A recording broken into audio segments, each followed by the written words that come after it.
Assalamualaikum. Salam. Tapi tolong. Tolong. Masuk. Sungguh. Lagi. Lagi. Payah betullah. Betul. Panas. Ya. Coba. Ada masih. Tapi. Ni. Buat teh tarik satu Panas. Perlu. Lama tak nampak. Mana? Sibuk.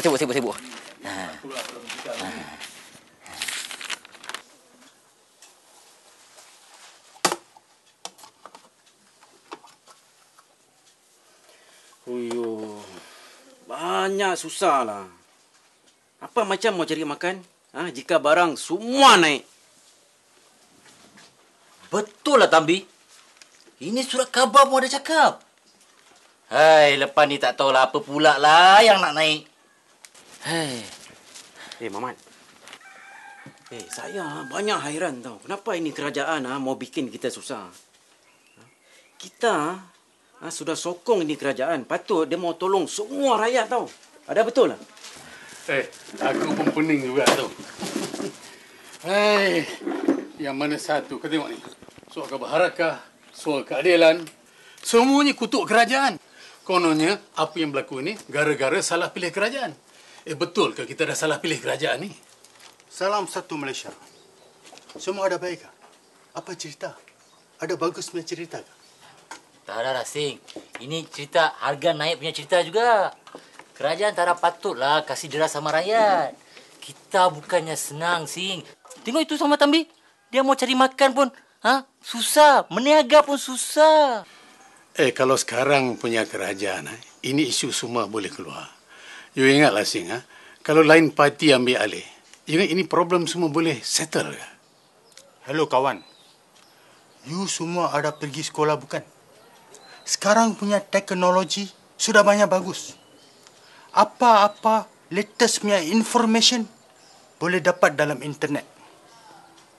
Itu perkembangan ekonomi, isu kenaikan harga barang. Itu semua satu dunia punya hal. Bukan dalam negara kita juga. Itu dipanggil global phenomena.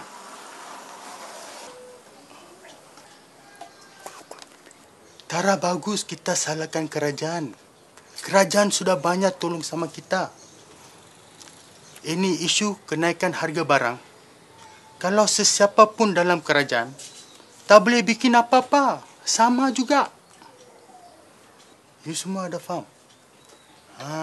Sekarang, kita jangan cepat melata. Ada mata pandang, ada telinga dengar, ada akal mesti mau fikir. Sekurang-kurangnya, kerajaan kita ada kawal itu harga barang. Kalau tara, apa macam? Serupa juga kalau harga gula naik. Saya ada sokong juga. Ayo. Apa pasal itu macam, Sing? Tambi. Tara bagus minum gula banyak-banyak. Kalau kencing nanti, semut ada mari. Kesihatan kita mesti jaga. You semua mesti ingat. Ini punya hal, global phenomena punya hal. I repeat, global phenomena. I repeat, global phenomena.